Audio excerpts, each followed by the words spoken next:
Sa Davao City, pangungunahan ni Vice President Sara Duterte ang pagdiriwang ng Independence Day. May unang balita live si Jandy Esteban ng GMA Regional TV. Jandy.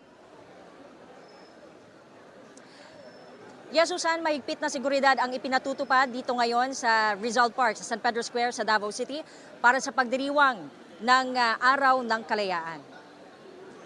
Masusing ininspeksyon ang isinasagawa ng mga otoridad dito sa Rizal Park sa San Pedro Square. Nakabantay rin ang mga tauhan ng Philippine National Police at militar para matiyak ang mapayapa at maayos sa programa ngayong araw, kung saan inaasahan ang pagdalo ni Vice President Sara Duterte.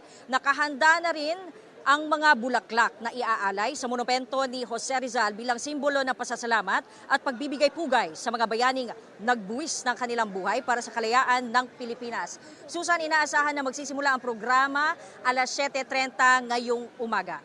Susan. Maraming salamat, Jandy Esteban ng GMA Regional TV.